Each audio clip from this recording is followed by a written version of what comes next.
सी है। आहार के इस पूरे विज्ञान को हम छोड़ चुके हैं। मेरे ख्याल से पूरी दुनिया में एक भी धर्म, एक भी परंपरा, ऐसा कोई साइंस, ऐसा कोई वैज्ञानिक, ऐसा कोई फूड को जानने वाला आदमी नहीं जो जैनिज्म की बातों की बराबरी कर सके। आहार पर जैन धर्म में इतना काम हुआ है, इतना काम हुआ है, बहुत बढ़िया। सात्विक खाना है, तामसिक या राजसिक नहीं खाना है। आज तो अधिकांश चीजें मेहंदी की बनती है, बाहर जितनी भी है, बच्चों को वही पसंद है।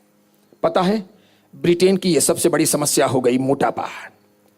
आज ईसाई और मुसलमान जितनी बड़ी समस्या है ब्रिटेन की, या इकोनॉमी जितनी बड़ी समस्या है ब्रिटेन की, या अंतर विग्रह जितनी बड़ी समस्या है ब्रिटेन की, उससे भी बड़ी समस्या है मोटापा ब्रिटेन की। विशेष करके बालक बालिकाओं का मोटापा। छोटी उम्र में बालक बालिका मोटे होते जा रहे हैं, इतने मोटे कि ठीक से चल फिर ना सके, काम ना कर सकें, उनका शरीर थक रहा है, वे अंदर से बिल्कुल खोखले हो रहे हैं। और इसमें तैयार खाद्य सामग्रियां, रेडीमेड फूड, सबसे बड़ी फास्ट फूड सबसे बड़ी भूमिका निभा रहे हैं।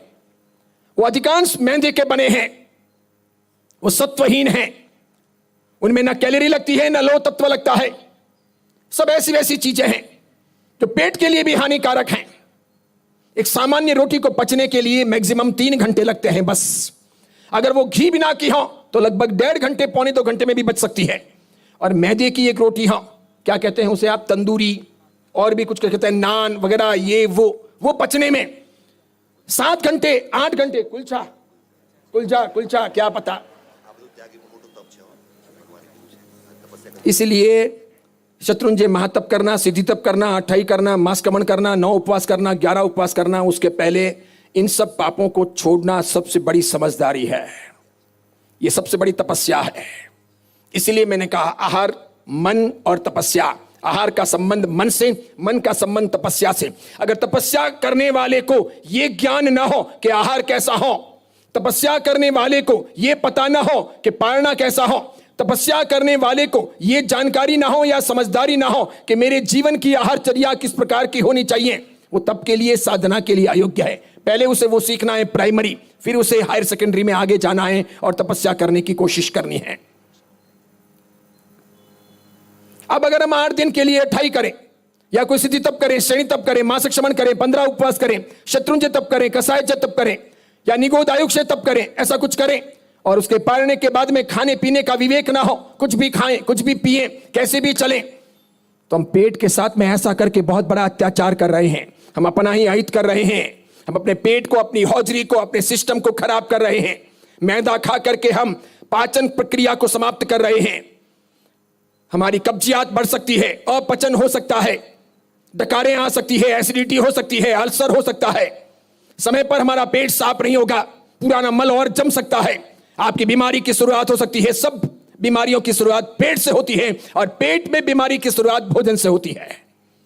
कहां है फूड साइंस? क्या समझते हैं? कितना पढ़े हैं? पूरे दिन समय के भले कर लेते हैं, एक इंदिया, बे इंदिया, चे इंदिया, चोर इंदिया, पंच इंदिया, न करीमी न कारवेमी तस बनते बड़ी कमामी। लेकिन ये कैसे जानेंगे कि क्या करना है, क्या नहीं करना है, क्या खाना है, क्या नहीं खाना है, बच्चों को क्या सिखाना है, क्या नहीं सिखाना है। हमारे जमाने में तो थोड़ा भी मुंह फेरते थे तो एक पढ़ती थी, ऐसी पढ़ती थी कि दूसरी मांगते ही नहीं थे। एक के बाद में मम्मी थक जाती थी, फिर कहती थी खाए सुबह आपके ठाला भूला गए कि तारे पप्पा ने कौन बार। पप्पा का तो नाम आते ही अंदर पैसा आता था। मेरे पप्पा ऐसे थे, उल्टे लटका दे ना तो मर जाए, वहां तक छोड़े नहीं। इसीलिए मगजमारी नहीं कर सकते थे, चुपचाप खा लेते थे। आज नखरे कितने बड़े हैं, आज तो सब बच्चों के पास में पैसे आ गए, आपसे झूठ बोल के भी आराम से बाहर खा के जाते हैं। ऐसे नालायक हमारे यहाँ पैदा हो रहे हैं कि बाहर से उधार लेके खा के आ जाते हैं। उस समय तो ताकत नहीं थी 5 पैसे किसी के मांगने की, घर में शिकायत आती थी और बराबर रिमांड पर ले लेते थे अपने को। भले हम गरीब थे, सामान्य थे, जैसा जैसा अपना जीवन था, लेकिन वो था। आज तो बिंदास सहेलियां भी जाती हैं, वो किटी पार्टी करने के लिए, ये करने के लिए, वो करने के लिए, खूब छाड़ती है। पोजीशन के बाद में सबकी शुरू हो जाएगी किटी पार्टियां। अर्जुन एक बार सबकी फोटोग्राफी करनी है, फिर ये नक्की करना है कि ये सब तपस्या करने वाली, ये सामायिक करने वाली, ये पोजीशन तक प्रतिक्रमण करने वाली, इसके बाद जाति कहां है, करती क्या है, ये मम्मियां सीखी क्या है। हम अगर कंट्रोल में नहीं है तो हमारे बच्चों को हम कंट्रोल में लाएंगे कैसे? क्योंकि मां का, बहू का, घर की महिला का पहला दायित्व है कि वो घर के रसोड़े को सशक्त बनाए, ताजा बनाए, अच्छा बनाए। सच कहूं, ये किटी पार्टी करने के बजाय या किसी तीर्थ यात्रा पे जाने के बजाय, कहीं जाके सांत्र पूजा पढ़ाने के बजाय, अगर आपको अच्छा टेस्टी बनाना ना आता हो तो ऐसे सेमिनार लगाओ। फिर किसी न किसी को सूरत से, मुंबई से, अहमदाबाद से, यहाँ कोई ऐसा ट्रेंड हो तो उन्हें बुलाओ। वे औरतें हैं, बहुत सारी हैं, मैं आपको नाम एड्रेस दूं। फिर उनसे सीखो कि बाजार से भी अच्छी चीज अपने घर में शुद्ध तरीके से बनाई जा सकती है, ताकि हमारे घर के लोग बाहर ना जाएं। हर चीज शुद्ध अपने घर में बाजार से भी अच्छी बन सकती है, बहुत अच्छी बन सकती है। गांव का नाम नहीं कहता, मैं सिरोही जिले की यात्रा पर था। एक दो गांवों में गया, वॉर करके लाया। ऐसी इडली थी ऐसा लगता था कि भाटा खा रहा हूं। समझ रहे हो आप? सब चीजें बनाई जा सकती है घर में, अच्छे तरीके से बनाई जा सकती है। आपकी तैयारी चाहिए। अब जिन महिलाओं को नौकरियां करनी है, जिन महिलाओं को महम साहिबा की तरह रहना है, बिल्कुल करीना कपूर के नक्शे कदम पर चलना है, उनको फिर काम करना नहीं है, नौकरों के भरोसे रहना है। वीकेंड के अंदर या वीक में 2 बार 3 बार बाहर जाना है। पति को भी ये सब सिखा दिया गया है, वो भी शौकियाने तौर पर चले जाते हैं। धीरे धीरे घर के अंदर सब चीजें बनानी रह जाती है। नहीं तो फिर वो जोमेटो जैसे कि ऑर्डर दे देते हैं, घन चक्कर लोग घर में सप्लाई करने आते हैं। इस प्रकार वो हमारा घर देख लेते हैं, उन लोगों से हम जुड़ जाते हैं। सब चीजें हमें रेडीमेड चाहिए हैं। कितनी सारी चीजें इस प्रकार तैयार आती है। ये बाहर जो स्कूटर खड़े होते हैं अलग अलग कंपनियों के, अपने अपने फूड बॉक्स लेकर के, और आप जब ऑर्डर देते हो तो वो आते हैं। उन लोगों के हुलिये देखे हैं क्या? इनमें से कोई HIV वाला हो तो क्या होगा आपका? इनमें से कोई थूक करके लाता हो, ये आजकल बहुत वीडियो आए हैं थूकने के, क्या समझ रहे हो आप? देखे हैं वीडियो, मैं दिखाऊंगा आपको। और वैसा हो, किसी को कोई डिसीज हो और वो थूक दे, कोई चर्म रोग हो, कोई संक्रामक रोग हो, HIV ना भी हो और कुछ भी हो, TB हो, अन्य चीजें हो, या खांसी हो, कफ हो, खूब अधिक जम्स हो, ये जो लोग सप्लाई करने आते हैं, ये लोग जाने के बाद धोते होंगे? कोई गारंटी है? ये कपड़े धोते होंगे? ये लोग चौके होंगे? ये सवेरे उठ करके हाथ धोते होंगे? अपने यहां तो नाइट ड्रेस के अंदर रसोड़े में जाने की मनाही थी। अब पता नहीं आप लोग क्या करते हो, मुझे नहीं मालूम। मैं तो आता नहीं वॉरने, और मैं आपका सवेरे प्रातः काल का रसोड़ा देख नहीं सकता। समझ रहे हो आप? बाकी नाइट कपड़ों में जाने की मनाही थी। ना धो करके स्वच्छ होकर के जाते थे, जूते पहन करके रसोड़े में जा नहीं सकते थे, गंदे रसोड़े में जा नहीं सकते थे, हर जगह हाथ नहीं लगाते थे। अगर हम नींद से उठ के आए और रसोड़े में कहीं हाथ लगा देते तो एक जोरदार 70 बेदी पूजा उतरती थी, एक पड़ती थी, कल्याण हो जाता था। बिल्कुल नहीं, इतनी स्वच्छता थी। अब ये जो लोग लाते हैं वो क्या लाते हैं, कैसा लाते हैं, कितना खराब लाते हैं, क्या देते हैं? आप बाहर जाते हो, क्या खाते हो, किन के हाथ का खा रहे हो, कौन बना रहा है, कैसे लोग हैं? पुराने जमाने के पुरोहित जो बनाते थे वो भी बहुत शुद्ध बनाते थे। अब धीमे धीमे रसोड़ों के अंदर गंदगी आने लगी। नई जनरेशन में पुराने पुरोहित जो बनाते थे बहुत जोरदार बनाते थे, वही कौम बनाती थी। सब अधिकांश रसोई पुरोहित ही होते थे, शुद्ध होते थे, ब्राह्मण जैसे साफ सुथरे, ना धो करके काम पे लगते थे, बिल्कुल नहीं चलाते थे। और लॉजिकल बात है, हकीकत में अगर हम सब्जियां संवारने में भी ध्यान न रखें तो कितनी ही जिंदी ईयड़ें उसमें आती है और चली जाती है। मलाड की बात करता हूं, मुंबई की, Malad west Mumbai. Devkaran Mulji Jain charitable trust है।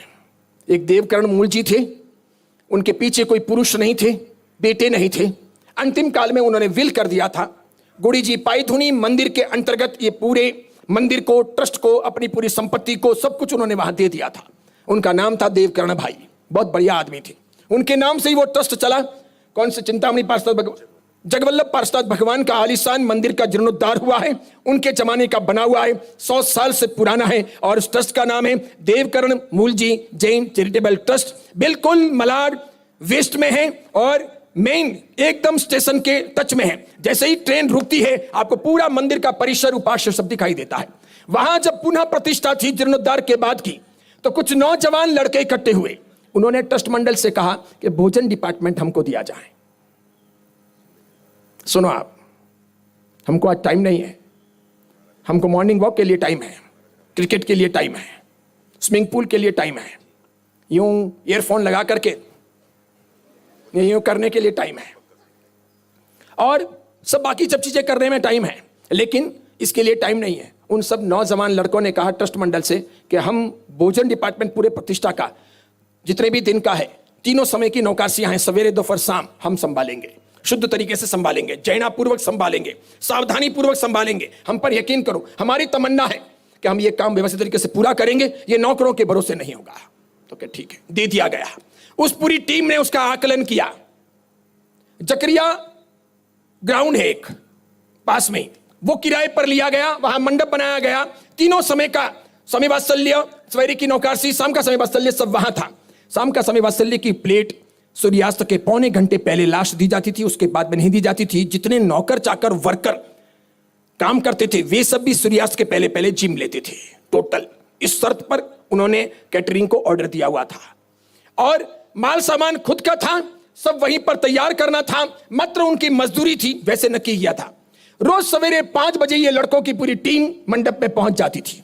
उनके पहुंचने के बाद में वो दीवा बत्ती करते थे, उसके बाद में सब महाराज उठते थे और फिर काम शुरू होता था। उसके पहले नहीं, सब कुछ एकदम, सब भट्टियां पूंजी जाती थी। किसी भट्टी पर कोई मकड़ी चढ़ गई हो और शुरू करते ही मकड़ी जल करके मर जाएगी, कोई मकोड़ा चढ़ा हुआ हो, अंदर छिपा हुआ हो, तो सबको पहले पूंजनी से यूं सब पूंज लेते थे अच्छे तरीके से, सब व्यवस्थित, पूरी जमीन साफ करते, सब नहा धो करके पूरा स्टाफ आता और ये सब लोग भी तैयार रहते।